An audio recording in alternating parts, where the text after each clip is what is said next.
고난의 행군 시절, 우리는 북한의 식량난을 어렴풋이 알았지만 국경 최전방에서는 상상조차 할 수 없는 비극이 벌어지고 있었습니다.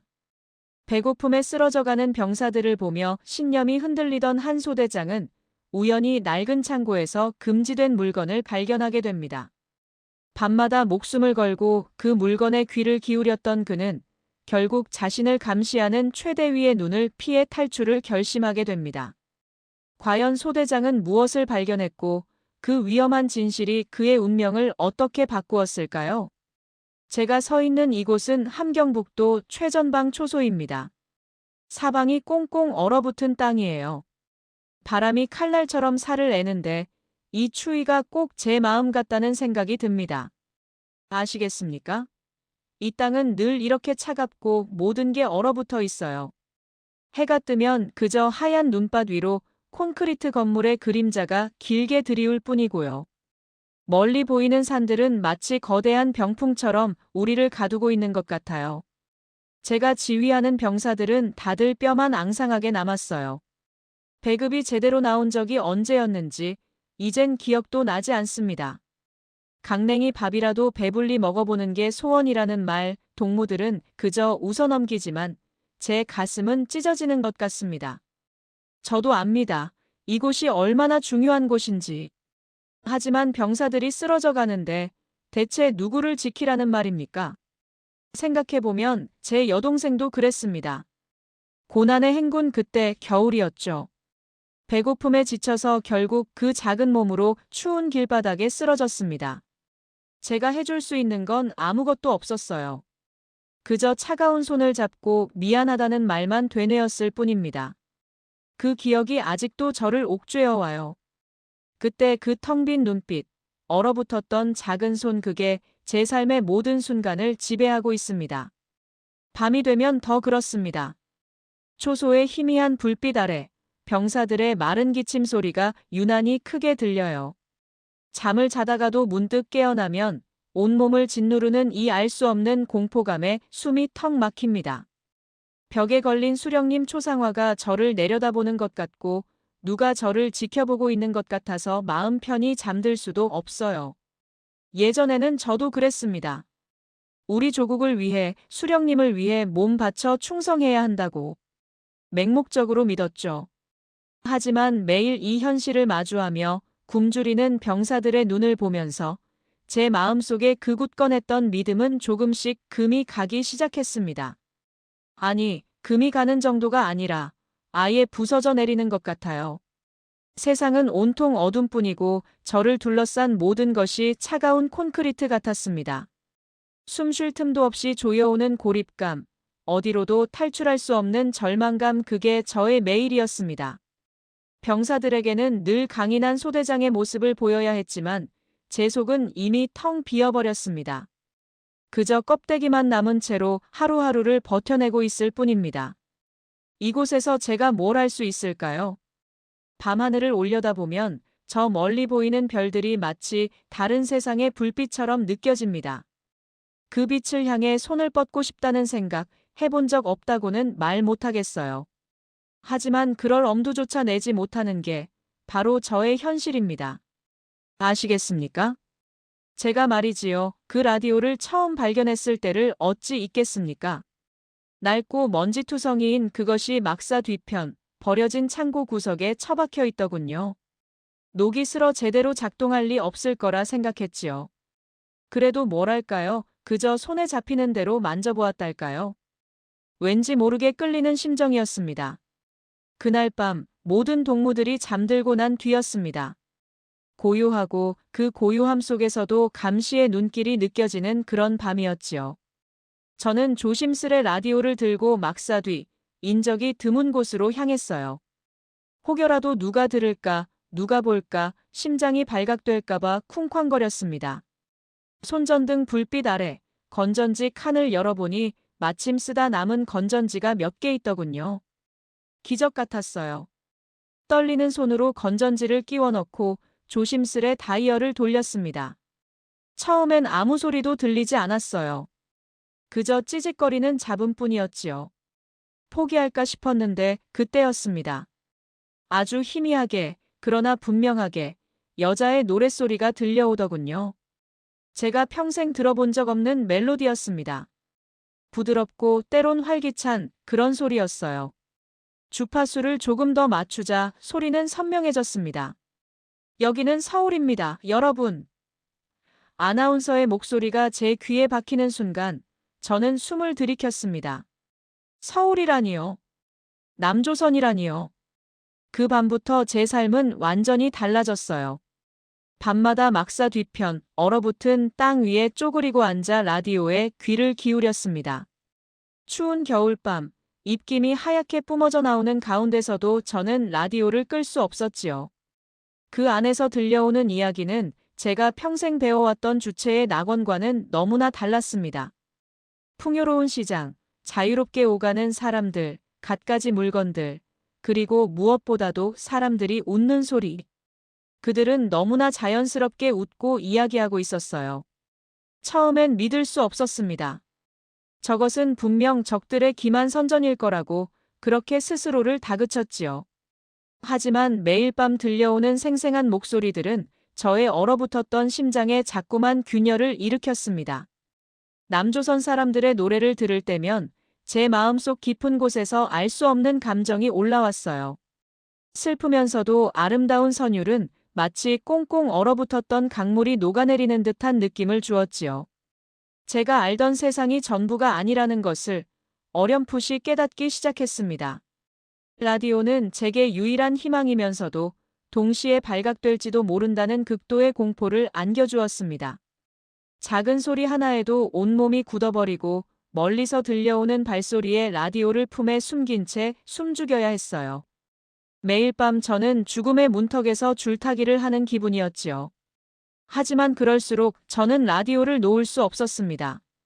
그 소리가, 그 금지된 유혹이 저를 완전히 다른 세상으로 이끌고 있었으니까요. 제 세계는 이제 더 이상 하나의 색깔이 아니었습니다. 남조선 라디오를 처음 들었을 때 말입니다. 제 세상이 완전히 뒤집히는 것 같았어요. 밤마다 이불을 뒤집어 쓰고 몰래 듣던 그 소리들은 제가 알던 모든 것이 거짓일 수도 있다는 무서운 생각을 심어줬습니다. 바깥 세상에는 사람들이 배불리 먹고 마음껏 말하고 자기가 원하는 삶을 산다는 이야기. 우리 수령님만이 인민을 보살핀다고 철석같이 믿어왔던 제가 얼마나 어리석었는지 그때서야 깨달았지 뭡니까. 라디오에서 흘러나오는 자유라는 단어는 제 심장을 쿵쾅거리게 만들었어요. 한 번도 제대로 생각해 본 적 없는 그 단어가 제 가슴속 깊이 박혀들어 온통 흔들어 놓더군요. 왜 우리는 이렇게 살아야 하는가? 왜 우리는 저들처럼 되지 못하는가? 하는 의문들이 꼬리에 꼬리를 물고 이어졌습니다. 세상은 넓고 우리가 사는 이곳만이 전부가 아니라는 것을 알게 되자 답답하고 척박했던 제 삶이 더욱 초라하게 느껴졌습니다. 그런데 사람은 참 간사하더군요. 마음속으로 아무리 큰 파도가 일어도 겉으로는 태연한 척해야 하니 말입니다. 하지만 제 눈빛이나 말투, 행동이 미묘하게 변하고 있었다는 것을 그때는 몰랐습니다. 늘 무표정했던 제가 간혹 멍하니 허공을 바라보거나 동무들의 사상 학습 시간에 건성으로 대답하는 일들이 잦아졌지요. 바로 그 변화를 예리하게 알아차린 사람이 있었으니 바로 최대위였습니다. 그는 늘 당과 수령님에 대한 맹목적인 충성심으로 가득 찬 사람이었지요. 그의 눈은 마치 매의 눈 같아서 작은 티끌 하나도 놓치지 않는 사람이었습니다. 어느 날부터인가 최대위 동무가 저를 수상한 눈으로 훑어보는 것을 느꼈습니다. 처음엔 그저 기분 탓인가 했지만 그의 시선은 점점 더 집요해지더군요. 제가 하는 일거수일투족을 감시하는 듯한 느낌이 들기 시작했습니다. 제가 어디를 가는지, 누구와 이야기를 나누는지, 어떤 표정을 짓는지까지 말입니다. 최대위는 종종 제 주변을 맴돌며 짐짓 아무렇지 않은 척했지만 저는 그의 시선이 제 등을 꿰뚫는 것 같았습니다. 마치 붉은 조명이 저를 비추는 것처럼 언제든 발각될 수 있다는 위협감이 저를 숨막히게 만들었지요. 밥을 먹을 때도 잠을 잘 때도 심지어는 혼자 생각에 잠겨 있을 때조차도 그의 감시망이 제 목을 죄어오는 것 같았습니다. 밤에는 추운 공기보다 더 싸늘한 공포가 저를 덮쳤고, 낮에는 무거운 짐을 진 듯 어깨가 늘어지는 기분이었어요. 자유를 향한 갈망이 커질수록 감시의 압박은 더욱 거세졌습니다. 이대로는 안 된다는 것을 본능적으로 느끼고 있었습니다. 하지만 어떻게 해야 할지는 알 수 없었지요. 제 삶은 이제 한치 앞도 보이지 않는 캄캄한 길 위에 놓인 듯 했습니다. 최대위 동무, 그 양반이 말이지요. 처음엔 그저 저를 예의주시하는가 싶더니 이젠 아예 대놓고 제 뒤를 밟고 사사건건 트집을 잡는 거예요.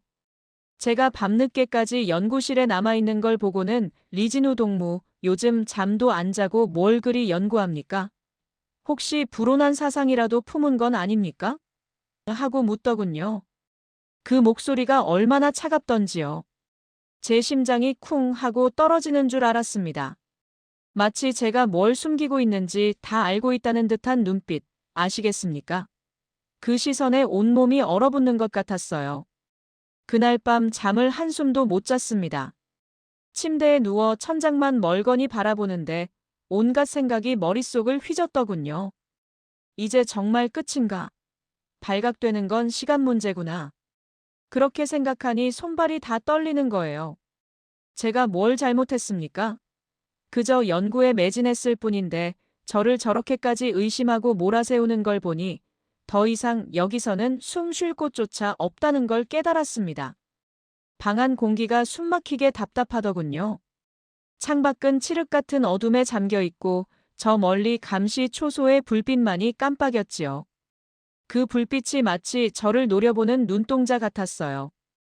더 이상 물러설 곳이 없었습니다. 도망칠 곳도 기댈 곳도 없다는 절박함이 저를 덮쳐왔습니다. 이대로 가만히 있다가는 결국 끌려가서 제가 알지도 못하는 죄를 뒤집어쓰고 죽을 수도 있겠다는 생각에 몸서리가 처지더군요. 그때 문득 제 머릿속에 하나의 생각이 번개처럼 스쳐 지나갔습니다. 탈북. 그 두 글자가 제 심장을 미친 듯이 뛰게 만들었지요. 탈북이라니요. 제가 제 발로 이 땅을 버리고 떠난다니 상상조차 해본 적 없는 일이었어요. 하지만 동시에 그것만이 제가 살 수 있는 유일한 길이라는 확신이 들었습니다. 자유. 그 단어가 주는 강렬한 끌림을 저는 그때 처음으로 느꼈습니다. 하지만 동시에 고향에 두고 와야 할 어머니와 아바이, 그리고 사랑하는 사람들의 얼굴이 스쳐 지나가더군요. 그들을 두고 제가 어떻게 떠날 수 있겠습니까? 죄책감과 슬픔이 파도처럼 밀려왔어요. 이 결정을 내리는 순간 저는 제가 사랑하는 모든 것을 영영 잃게 될 거라는 걸 잘 알고 있었습니다. 제 목숨을 걸어야 하는 도박, 그것도 가장 비극적인 선택이었습니다. 두려움이 앞을 가렸지만 그 두려움 너머에는 알 수 없는 희망이 작은 불씨처럼 타오르고 있었어요. 이대로 죽느니 차라리 자유를 향해 한 발짝이라도 내딛다 죽는 것이 낫겠다는 생각이 들었지요. 고뇌와 혼란 속에서 밤을 지새우고 동이 틀 무렵 저는 결심했습니다. 제 얼굴에는 이미 되돌릴 수 없는 굳은 결의가 새겨져 있었을 겁니다. 저는 기필코 이 감옥 같은 땅을 벗어나고 말겠다고 제 자신에게 맹세했어요. 제 심장이 이제는 두려움이 아닌 알 수 없는 비장함으로 가득 차 있었습니다. 그날 밤은 제 생애 가장 길고 어두운 밤이었습니다. 하늘에는 별 한 점 없고 칠흑 같은 어둠이 온 세상을 집어삼킨 듯 했지요. 두만강이 얼어붙은 그 강가에 서 있는데 심장이 얼음장처럼 차가워지는 것 같았어요. 발 아래 강물은 꽁꽁 얼어붙어 있었지만 언제 깨질지 모른다는 생각에 온몸이 오싹했습니다. 제가 숨을 고르며 강을 바라보는데 저 멀리서 국경경비대의 손전등 불빛이 한 번씩 번쩍이더군요. 그 빛이 꼭 저를 꿰뚫어보는 칼날 같았어요. 이대로 돌아가면 어차피 죽는다는 생각 하나로 이를 악물었지요. 어머니, 아버지, 그리고 동생들 얼굴이 자꾸 눈앞에 아른거렸습니다. 그 지옥 같은 땅에서 벗어나야만 저도 살고 언젠가 그들도 구할 수 있을 거라 믿었어요. 조심스레 발을 내디뎠습니다. 쩍, 쩍, 얼음이 미세하게 갈라지는 소리가 제 귀에는 천둥 소리처럼 들렸지요. 한 발짝, 또 한 발짝. 얼음 위를 걷는다는 건 마치 유리 칼날 위를 걷는 것 같았어요. 발밑에서 느껴지는 살얼음의 감촉, 언제든 깨질 것 같은 공포가 온몸을 짓눌렀습니다. 칼바람은 또 어떻고요? 얼굴을 때리는 바람은 살을 애는 듯했고 손발은 이미 감각을 잃어가고 있었어요. 강 한가운데쯤 다다랐을 때였을 겁니다. 갑자기 저 멀리서 개 짖는 소리가 들리더군요. 컹, 컹. 그리고 뒤이어 날카로운 고함 소리. 거기서 움직이면 쏜다. 심장이 발끝까지 곤두박질 치는 것 같았어요. 제가 그 소리에 얼어붙어 있는 순간 픽, 픽 하는 소리와 함께 총알이 제 발치 얼음에 박히더군요. 쨍 하고 얼음 파편이 튀어올랐어요. 아, 이제 끝이구나. 머릿속이 새하얘졌습니다. 하지만 죽을 수는 없었지요. 저는 죽기 살기로 뛰기 시작했어요. 얼음 위를 미끄러지듯 넘어질 듯 말 듯 필사적으로 달렸습니다. 뒤에서는 총성이 빗발치고 총알이 제 옆을 스쳐 지나가는 소리가 휙휙 들렸어요. 얼음판 위를 뒹굴기도 하고 몇 번이나 미끄러져 넘어질 뻔했는지 모릅니다. 차가운 얼음물이 옷 속으로 스며들어 살갗을 파고들었지만 아픔을 느낄 새도 없었어요. 오직 저 앞에 보이는 희미한 어둠, 중국 땅이라는 희망만을 향해 달렸습니다. 숨이 턱까지 차오르고 폐가 터질 것 같았어요. 앞은 보이지 않고 오직 살아야 한다는 본능만이 저를 움직이게 했지요. 몇 번이나 주저앉을 뻔했지만 가족의 얼굴이 저를 다시 일으켜 세웠습니다. 조금만 더 가면 돼. 그렇게 되뇌면서 정말 미친 사람처럼 달렸어요. 마침내 발밑에 얼음이 강둑의 흙으로 변하는 그 순간 저는 그대로 쓰러지고 말았습니다. 온몸의 힘이 다 빠져나가더군요. 차가운 흙바닥에 얼굴을 파묻고 거친 숨을 몰아쉬는데 아직도 총성은 제 귀에 맴돌았어요. 저는 간신히 살아남은 겁니다. 어둠 속에서 저는 비로소 살아있다는 것을 느꼈지요. 내가 말이죠. 압록강을 건넜을 때 말입니다. 그 순간만 해도 모든 고통이 끝난 줄 알았어요. 살았다고, 이제는 진짜 자유를 찾았다고 말입니다. 그런데 말입니다. 중국 땅을 밟고 보니 말입니다. 그게 아니더군요. 이제 겨우 시작이었을 뿐이라는 걸 그때는 꿈에도 몰랐어요. 중국은 말입니다. 북한과는 또 다른 세상이더군요. 건물들은 높고 사람들은 많고 밤에도 환한 불빛이 꺼지지 않아요. 그런데 이상하게도 말입니다. 그 모든 화려함 속에서 나는 더 작아지고 더 고립된 기분이었어요. 어디를 가나 내 그림자가 나를 따라다니는 것 같았고 누구를 만나든 의심의 눈초리로 보게 되더군요. 공안들이 눈에 불을 켜고 탈북자들을 잡으러 다닌다는 소문은 말입니다. 귓속에서 떠나지 않는 망치 소리 같았어요. 길거리에 보이는 모든 중국인들이 나를 쳐다보는 것만 같고 경찰차 소리만 들려도 심장이 발밑으로 쿵 떨어지는 기분이었죠. 소개받은 브로커는 말입니다. 처음엔 아주 친절했어요. 자기만 믿으라고 돈만 있으면 남조선 가는 길은 문제 없다고 말이죠. 나는 마지막 남은 돈까지 몽땅 털어 그 사람에게 주었어요.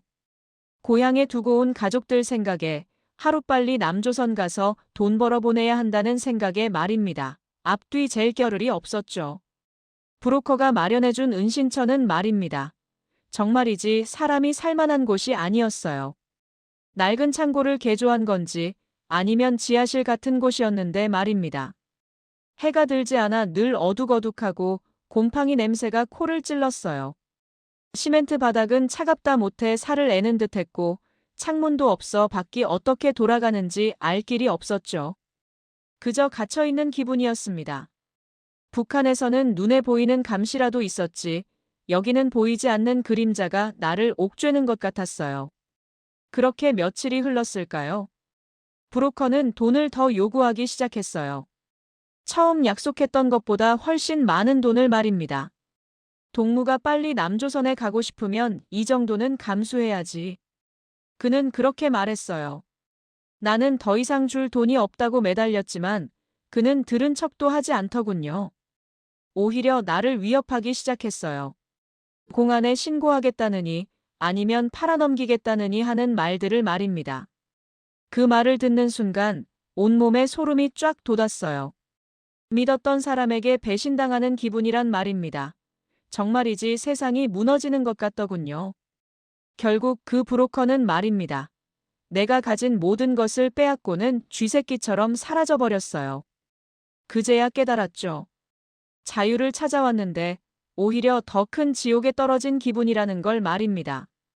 돈도 없고 기댈 사람도 없고 말 한마디 제대로 통하지 않는 이 낯선 땅에서 말입니다.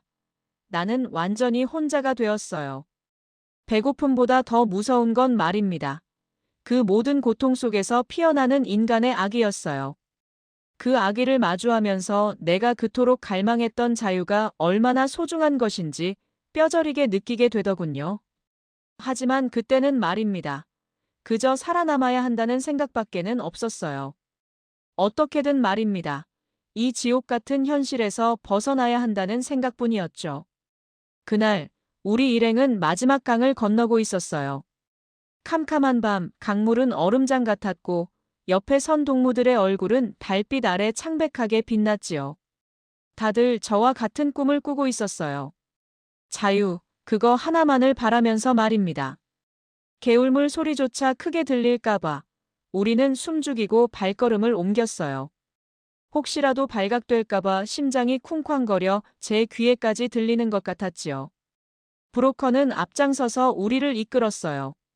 인상 좋아 보이던 아저씨였는데 지금 생각하면 그때부터 뭔가 싸늘한 기운이 돌았던 것 같아요. 강을 거의 다 건넜을 때였을 겁니다. 갑자기 뒤편에서 총소리가 울렸어요. 청지! 움직이면 쏜다. 북한 보위부 놈들의 목소리였지요. 그 순간 제 심장은 바닥으로 뚝 떨어지는 것 같았어요.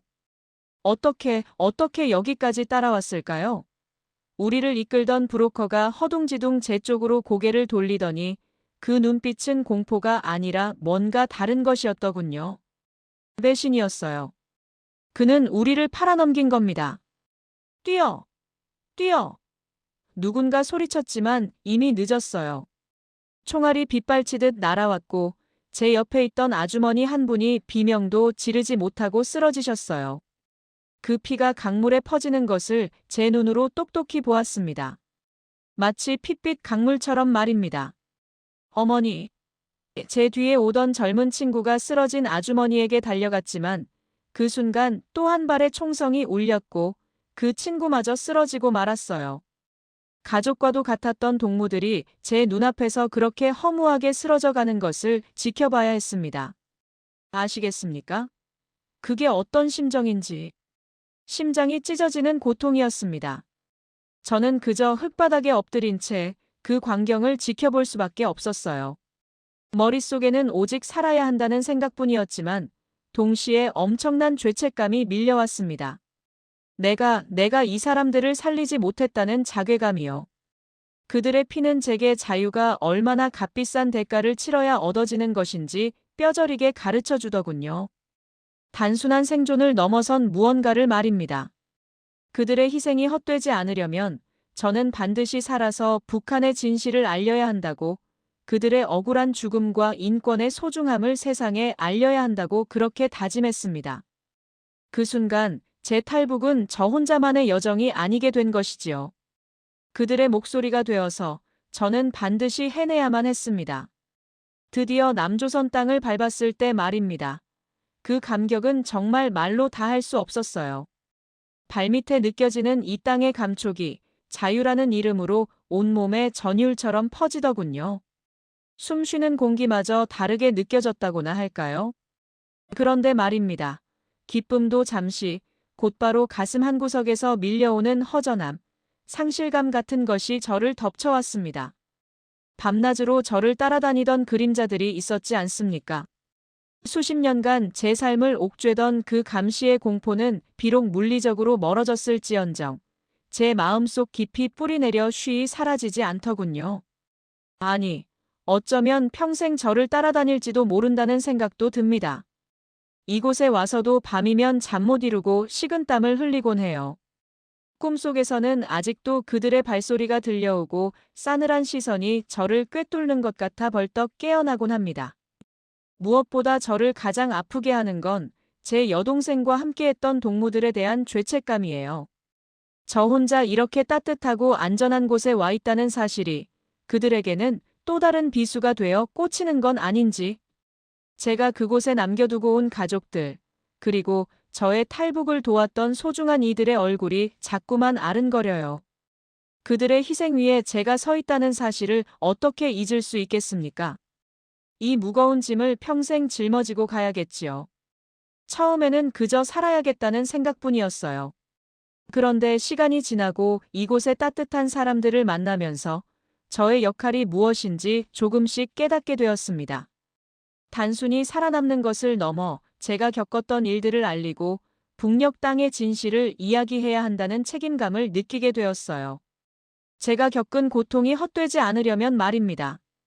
이 세상의 북한 인민들이 얼마나 고통받고 있는지, 자유가 얼마나 소중한 것인지 알리는 것이 제게 주어진 새로운 사명이라고 생각합니다. 아직은 많이 서툴고 두렵지만 저는 이제 과거의 아픔에 갇히지 않을 겁니다. 제 이야기가 저와 같은 처지에 놓인 이들에게 작은 희망이라도 될 수 있다면, 그리고 자유를 갈망하는 이들의 목소리에 힘을 보탤 수 있다면 저는 기꺼이 모든 것을 이야기할 것입니다. 제 삶은 이제 저만의 것이 아니더군요. 제 이야기는 개인의 용기를 넘어 자유를 향한 인간의 보편적인 갈망과 희생, 그리고 희망을 담은 하나의 기록으로 남을 것이라 믿습니다. 그렇게 저는 또 다른 시작을 하려 합니다. 이제는 도망치는 삶이 아니라 마주하고 증언하는 삶을 살아가려 합니다.